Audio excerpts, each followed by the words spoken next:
পশ্চিমবঙ্গের এত কাছেই যে ভারতের 12টি জ্যোতির্লিঙ্গের অন্যতম একটি রয়েছে সেটা কি জানতেন? আমি কথা বলছি দেওঘরে অবস্থিত বাবা বৈদ্যনাথ ধামের কথা। শ্রাবণ মাসে লক্ষ লক্ষ ভক্ত এখানে আসেন শুধু একবার বাবার দর্শনের জন্য। কিন্তু মুশকিল হচ্ছে, সবাই বলেছিল বাবা বৈদ্যনাথের গর্ভগৃহে প্রবেশ করতে হলে প্রচন্ড ভিড় আর ধাক্কাধাক্কির মধ্যে দিয়ে যেতে হয়। আর সেখানে আমি মেরুদণ্ড আর পায়ের ব্যথায় ভুগছি, অনেক সময় ঠিকমতো হাঁটতেও কষ্ট হয়। তাহলে আমি কি আদৌ বাবার দর্শন করতে পারবো? নমস্কার বন্ধুরা, আরো একটি নতুন ব্লগে আপনাদের স্বাগত। এই মুহূর্তে আমি আছি জসিডি জাংশনে। হাওড়া ও শিয়ালদা থেকে খুব সহজেই আপনারা পৌঁছে যেতে পারবেন জসিডি জাংশন স্টেশনে। ট্রেনের ইনফরমেশন স্ক্রিনে দিয়ে দিলাম। বাকি এখন স্টেশনের বাইরে যাওয়া যাক। স্টেশনের ঠিক বাইরে থেকে 30 থেকে 50 টাকার বিনিময়ে আপনারা অটো পেয়ে যাবেন বৈদ্যনাথ ধাম যাওয়ার জন্য। এখানে দেওঘরে এসে আমি অলরেডি হোটেল নিয়ে নিয়েছি।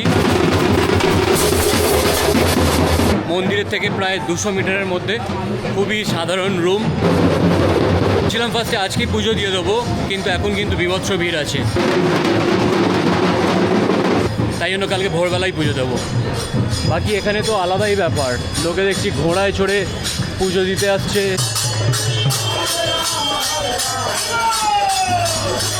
যেমন আপনাদের বলছিলাম, দেখুন কিরম ঘোড়ার গাড়ি চড়ে এরা পুজো দিতে এসছে। ব্যাপার স্যাপারই কিন্তু আলাদা।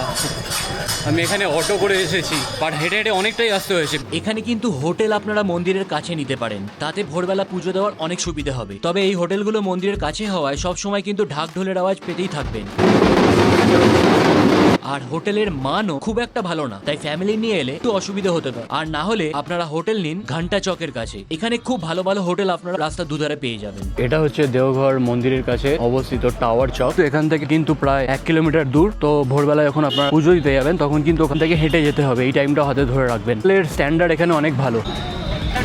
এই ঘন্টা চকের কাছে কিন্তু আপনারা প্রচুর রেস্টুরেন্টও পেয়ে যাবেন। সাউথ ইন্ডিয়ান খাবার, পুরি, সবকিছুই কিন্তু মোটামুটি এখানে পাওয়া যায়। প্রচুর অপশন আছে এখানে রেস্টুরেন্টের। আমি এই মুহূর্তে বৈদ্যনাথ ধামে বাবার মন্দিরের খুব আশেপাশেই আছি, আর এখানকার অলিগলি এক্সপ্লোর করে দেখছি। তো এখানে কিন্তু পেঁড়া খুব ফেমাস। দেখুন প্রচুর পেঁড়া বিক্রি হচ্ছে, মোস্টলি বলছে 360 টাকা কেজি। খোয়াও বিক্রি হচ্ছে এখানে। আর আশপাশে প্রচুর বিভিন্ন ধরনের পুজোর সামগ্রীর দোকান প্রচুর আছে। তার সঙ্গে দেখছি দই চিড়েও মনে হয় এখানে খুব ফেমাস। পেঁড়া, দই আর চিড়ে খুব বিক্রি হচ্ছে। বিভিন্ন জায়গায় অনেক রকমের দই বিক্রি হচ্ছে, সঙ্গে এরকম পরোটা ফেমাস এখানকার।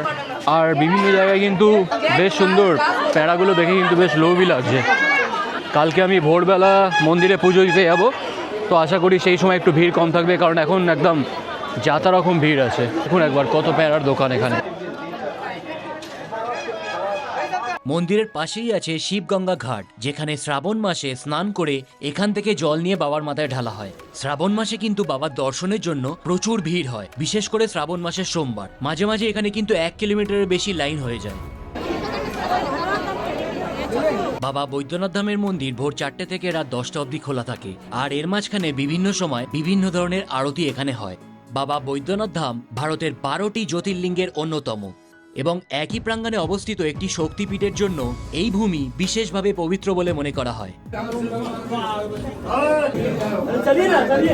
পুরাণে বর্ণিত আছে, রাবণ ছিলেন মহাদেবের অন্যতম শ্রেষ্ঠ ভক্ত। কঠোর তপস্যায় সন্তুষ্ট হয়ে মহাদেব তাকে বর দিতে চাইলে রাবণ প্রার্থনা করেন মহাদেব যেন তার সঙ্গে লঙ্কায় যান।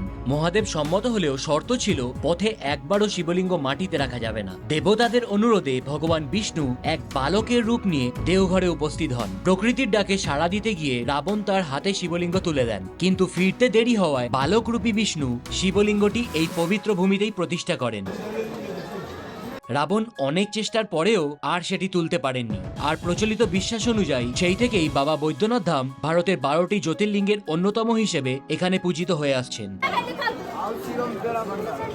আপনারা যদি শীঘ্র দর্শন করতে চান তাহলে এখানকার কাউন্টার থেকে 600 টাকা দিয়ে ভিআইপি টিকিট করতে পারেন। তবে আমি পরের দিন অনেক ভোর থাকতে উঠে মন্দিরে দর্শনের জন্য চলে যাই, জেনারেল দর্শন। মন্দিরে কিন্তু আপনারা মোবাইল ফোন নিয়েও যেতে পারবেন। এখন বাজে হচ্ছে সকাল 4:30, আর বৈদ্যনাথ ধামে আমি চলে এসেছি। আর এখানে কিন্তু এরকম লাইন আছে, আর আপনি ভিআইপি হন আর যেই হন, এই লাইনে কিন্তু আপনাকে আসতেই হবে। মনে রাখবেন, এখানে কিন্তু শীঘ্র দর্শনের টিকিট নিলেও শেষে কিন্তু এই লাইন জেনারেলের সঙ্গে মিশে যায়। আর এই মন্দির প্রাঙ্গণে বৈদ্যনাথ ধাম ছাড়াও আরো 22টি মন্দির আছে, এবং তারপরে আসে সেই মুহূর্ত।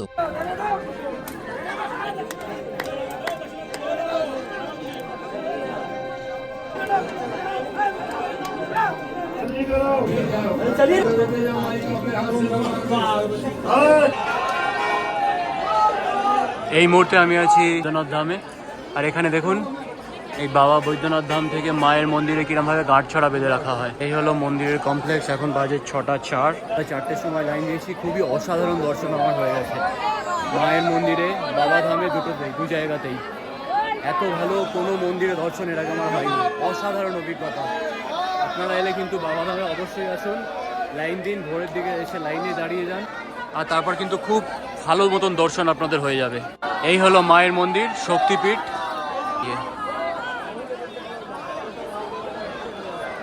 এই হলো বাবা ধাম, 12টি জ্যোতির্লিঙ্গের মধ্যে অন্যতম বাবা বৈদ্যনাথ ধাম। বিশ্বাস করা হয় এখানে বাবা বৈদ্যনাথ তার ভক্তদের রোগ ব্যাধি দূর করেন এবং মনের কামনা পূরণ করেন, তাই এই মন্দিরকে কামনা লিঙ্গমও বলা হয়। আর এখানে এরকম আরতিও করতে পারেন আপনারা। প্রতিটি জ্যোতির্লিঙ্গ দর্শনের পর একটা আলাদাই অনুভূতি হয়, মনে হয় যেন কিছুক্ষণের জন্য সব চিন্তা দূরে সরে গেছে। অনেকে বলেন এখানে খুব ভিড় হয়, সেটা অবশ্য সত্যি। এই যে দেখুন কিরম ভাবে লাইন দিয়ে আসছে এরা। আর আপনারা যখন বাবা ধামে আসবেন তখন এখানে কিন্তু আরো অনেক মন্দির আছে, এখানে দর্শন করবেন। কাল ভৈরব মন্দির, মা সরস্বতী মাতা মন্দির, মা মনসা মন্দির, চুরিয়া নারায়ণ মন্দির। কিন্তু আমার অভিজ্ঞতা ছিল একেবারেই অন্যরকম। আজ পর্যন্ত যতগুলো জ্যোতির্লিঙ্গ দর্শন করেছি তার মধ্যে সবচেয়ে সুন্দর, সবচেয়ে কাছ থেকে দর্শনের সৌভাগ্য আমার এখানেই হয়েছিল। সেই মুহূর্তটা হয়তো কোনোদিন ভুলতে পারবো না। দর্শন শেষ হলে অবশ্যই এখানকার কিছু স্থানীয় খাবার ট্রাই করতে পারেন। আর যদি হাতে আরও কিছুদিন সময় থাকে তাহলে দেওঘরের আশেপাশে আরও কয়েকটি সুন্দর জায়গা ঘুরে দেখতে পারেন। দেওঘরে বাবাধাম দর্শন করার জন্য খাওয়া আর লোকাল যাতায়াত মিলিয়ে খুব বেশি খরচ কিন্তু এখানে হয় না। আর যদি ভিডিওটি ভালো লেগে থাকে কমেন্টে লিখে জানাবেন জয় বাবা বৈদ্যনাথ। দেখা হচ্ছে পরের ভিডিওতে। হর হর মহাদেব।